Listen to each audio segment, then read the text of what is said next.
All right, guys, so let's talk about this snake who calls himself a journalist by the name of Chris Wallace. Chris Wallace is one of these interesting individuals who pops up in places that you probably wouldn't expect him to be or where he probably shouldn't be. Take, for instance, Fox News. Fox, he pops up on the Fox network a lot. And this is the problem when you allow yourself to uh, be put in a box based upon your political affiliation. So you can say you're a Republican, right? So Fox is pretty much right leaning. You would think that most of the things that you see on that channel um, are talking about the right things. And then you look at other media sources as these channels breeding grounds for things that you don't believe in.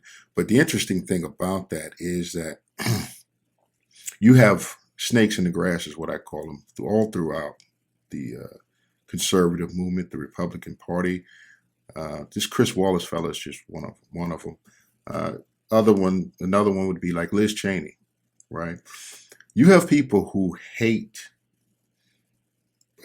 Donald Trump so bad. They hate him so bad that they kind of forget what they really stand for.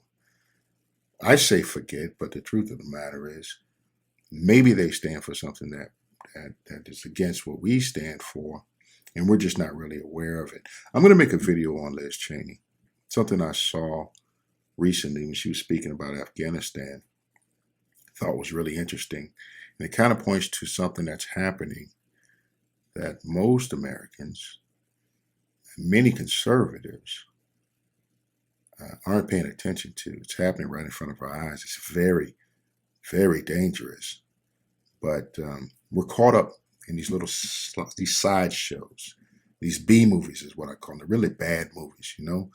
Um, and it's creating a narrative that we're following, we're getting into, and it's keeping us distracted from what's really going on. So anyway, Chris Wallace was interviewing this guy who was the head of the NIH, and he was asking them questions about masks on children, and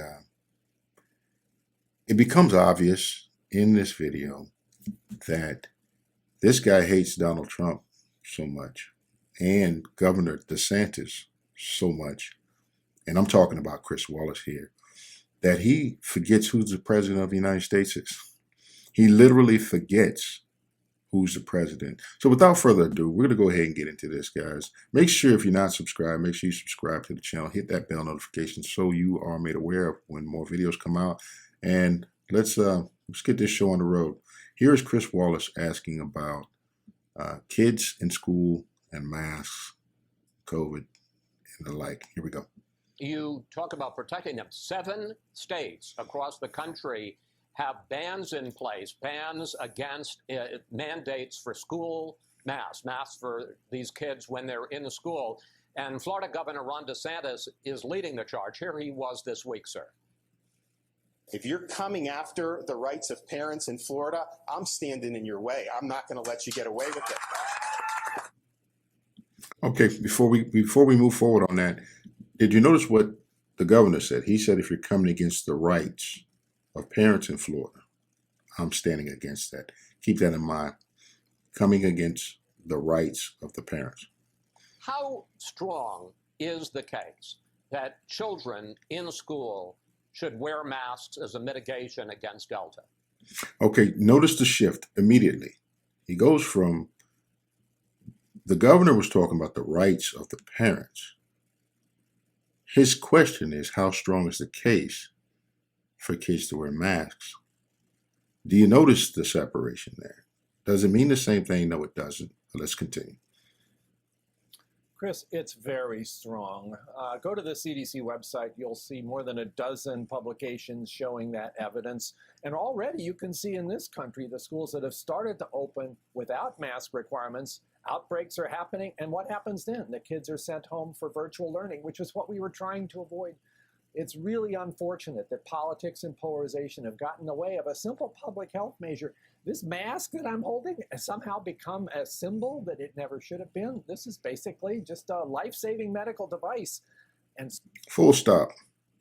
Life-saving medical device. Now we gotta we gotta dive into this one, guys. A life-saving medical device. All right, let's talk about the science here. Let's talk about this. Let's talk about the messaging that we received as Americans about masks from day one. What is the scientific proof regarding masks and how effective they are? And to go as far as to call a mask a medical device, that's troubling to say the least. But here's the thing. Name one medical device that you should be allowed to use on a person without their consent, barring any situation in which they cannot give their consent, meaning they're incapacitated, unable to give their consent. What medical devices do you just go around using on people without their consent? So even if we were to say that this was a medical device that saves lives, you can't just run around saving lives at will. I'm just going to go out saving people today. Imagine you had like a defibrillator or something like that. You just run out and just start defibrillating people at will because you want to save lives. Anyhow, let's continue. somehow it's now being seen as an invasion of your personal liberty. We never should have gone there. It's heartbreaking for me as a person who's not a politician. I'm a scientist. I'm a public. So I gotta throw this in here. So you're saying somehow it's being seen as an invasion of your personal liberty. So it's a life-saving device, but somehow it's being seen as an invasion of your personal liberty. Let's reconcile this real quick. Go back to what I just mentioned about consent. The consent of someone to either undergo treatment by this device or to have this device used on them, to have this to affiliate themselves with this device in any way, shape, or form. It's a choice. So remember in the beginning when I said about protection and then about freedom and whether or not the two are the same thing? They're not. It's not the same thing. Not the same thing. Let's continue. Health person, I'm a doctor, to see how masks have gotten into this very strange place with parents and others shouting about it. We never should allow that to happen. Boom. There you have it. Let's talk about it. Masks have gotten into this place. All this confusion's going on, whatnot. We never should have allowed that to happen. Question. How do you stop that from happening? More specifically, how do you stop people from having different opinions? Obviously, if we've gotten to this place, there's quite a few people who have a different opinion. A lot of people who have a different opinion. How do you stop that?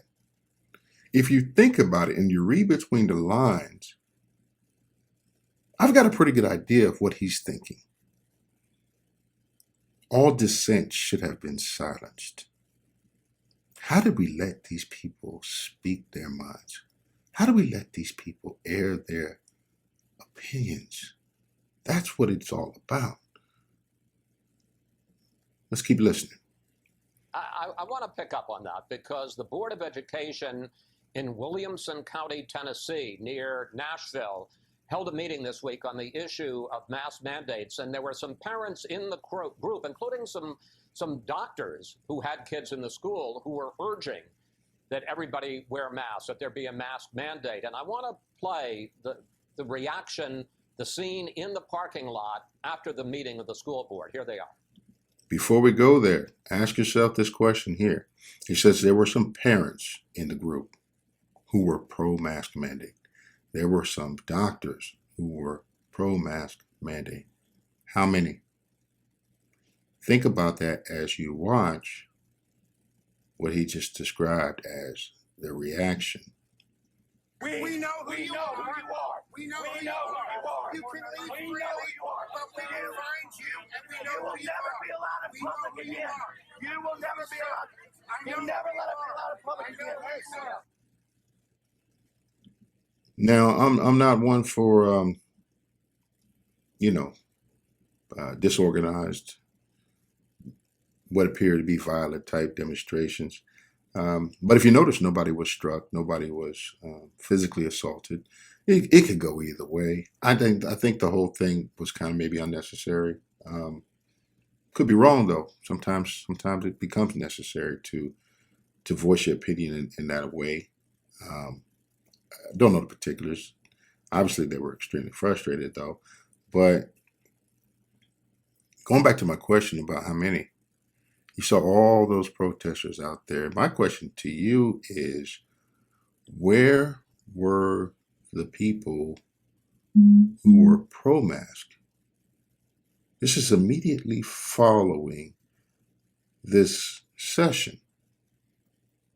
And if there were so many people who were pro-mask there, all these people and doctors and everyone, where were they during this scene?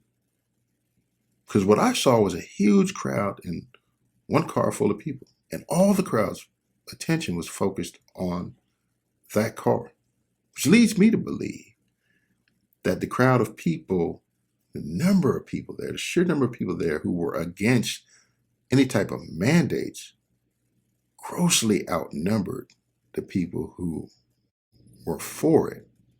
But we just completely glossed over that. What does he have to say about that?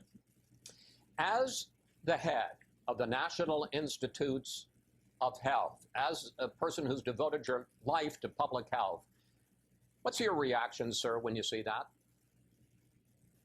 Well, it's devastating that we in this country, the most advanced technological society on the planet, has somehow slipped into a space where the evidence and the basis for making decisions on facts has gotten pushed aside by You know, it just makes me think about that movie Stripes.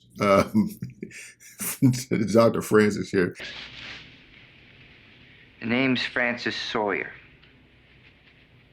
But everybody calls me Psycho.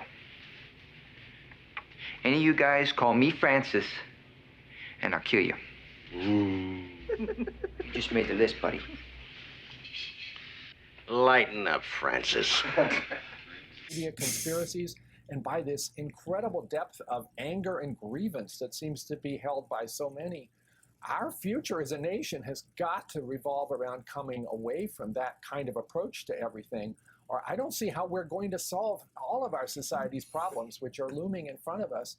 If I have one thing I'm worried about, it's not just the epidemic of COVID-19, it's the epidemic of misinformation, disinformation, distrust that is tearing us apart. Freeze. Full stop. And there is another important piece of information. This is why we have to pay very close attention to what's being said. Notice he said that there's something he fears more than the epidemic of COVID. It's the epidemic of misinformation, mistrust. So there's an epidemic of people not trusting their government. In what world has this ever been okay to say? In America. America was founded on the principles that the trust in your government should have severe limitations. That's where America came from. That's why the Constitution was written the way it was, because we're not supposed to trust our government like that.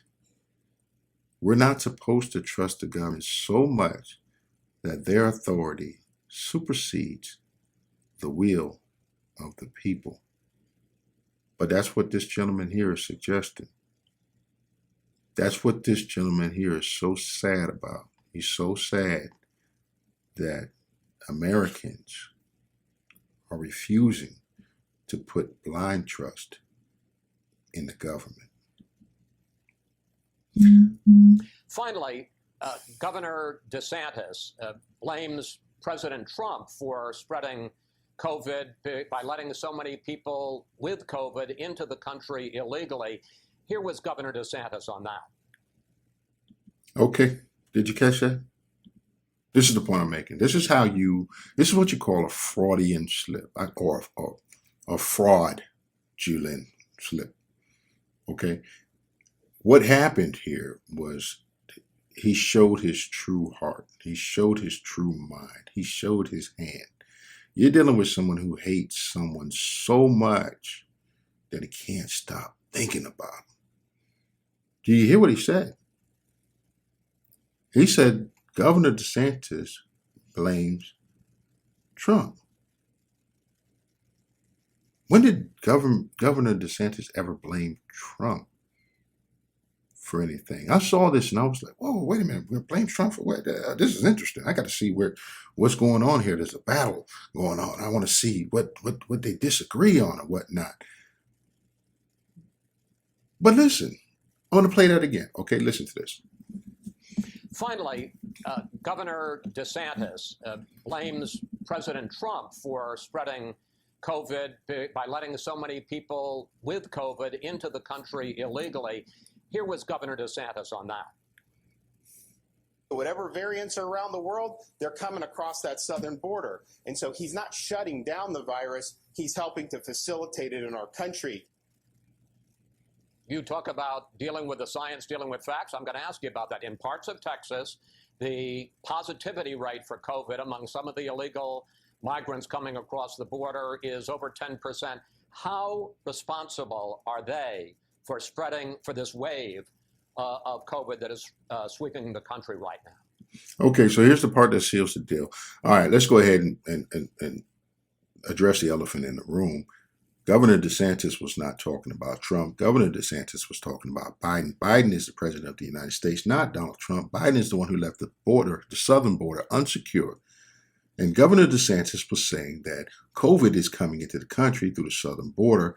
Because it's unsecure, migrants are coming in, they're COVID positive, which is affecting the rate of COVID in the United States of America. Fact. Can't argue with that. Okay, so he was talking about President Biden. But this guy, Chris Wallace, hates Donald Trump so much that he forgets who the president is and then lies on two people. You can call it a mistake. You can call it he misspoke, whatever you want to say, but he lied. First, he lied on Donald Trump for letting migrants across the border, and then he lied on Governor DeSantis for blaming Donald Trump. Neither statement was true, but then he moves on and says, we're talking about facts, we're talking about science, and this was the moment that this gentleman that he's speaking to, who is a scientist, has an opportunity to clarify that immediately. All he has to say is, you meant to say President Biden, and then moved on and spewed whatever garbage he wanted to spew after that. But he didn't clarify it. He let it roll. This is why no one trusts you. This is why people don't trust the government. This is why people don't trust the media. He screwed up. He knew he screwed up. He could have fixed, well, maybe he didn't know he screwed up. If he did, he could have fixed it. Maybe he did. Maybe he hates Trump so much that he couldn't even realize he made a mistake. But you had someone else sitting right there with him who heard it and could have corrected it. And then you had a bunch of people in the room. You can't tell me these guys aren't mic'd up. You can't tell me they don't have producers speaking to them. Anybody could have corrected this. Anybody on Fox News in that room could have corrected it, and they didn't. They let it roll. And if you see a correction out there somewhere, let me know. And I'm telling you that's by design. I'm telling you, you can't trust any of them. None of them. Don't trust them. They are snakes in the grass. There's something bigger going on here than you realize. Yeah, there are some who will come from a place that you agree with, yes. But in this tall grass, there's a bunch of snakes running around. And this gentleman, Chris Wallace, is one of them, right up there on Fox News. Well, it's certainly a cause of concern. They have very significant masking requirements there, but it is certainly possible. But, let nobody try to say that's why the U.S. is in trouble. The rate of infection in Mexico is actually lower than it is right now in places like Texas and Louisiana and Florida. I think that's a bit of a distraction. We've got enough of a problem with our own citizens who have refused to roll up their sleeves. So maybe that would be a better thing to focus on if we're trying to end this. That seemed like it was not going to get us where we need to be. It's an issue, but it's certainly not the cause of our current dilemma. So there you have it, folks, right there on Fox News. Fox, a station that I hope would always kind of come, kind of call it right. It just shows that none of them can be trusted. But there you have it. A complete downplay of this. We sit back and we blame the Democrats. The Democrats this, the Democrats that. Democrats are downplaying this. Democrats are ignoring this. President Biden won't talk about this. Where's Kamala Harris at? All of which I agree with. But right here on Fox News, you have this government official completely downplaying it. See, they ignored it, but he downplayed it. And a Fox News journalist refuses to call him on it and lets it slide right by. And then he goes on to further say that the problem is that Americans won't just give up their rights and freedoms. They won't give up their ability to make their own decisions. If they would just give up, we could fix this problem. And that, ladies and gentlemen, is what we're dealing with now. That is the current state of affairs. This is America now. And the only way it's going to change is with us. If you think it's crazy like I do, just realize you're not alone. There's more of us than there are of them. They just make it seem like there's not. But there is. We, the people. So if you enjoyed this content, you agree with where I'm coming from. Even if you don't agree, if you got comments, you want to participate in the conversation, make sure that you subscribe to the channel, hit the bell notification so you get notifications when I produce a new video. Make sure you comment in the comment section. Let me know where you're coming from. I feed off of this stuff. This is therapy for me. I enjoy hearing other people's input. So I know where other people are coming from. Whether you agree or disagree, let's have that conversation. So on that note, guys, I'll see you on the next video. Take care and peace. You're all in this together. One of these men may save your life one of these days. You understand that?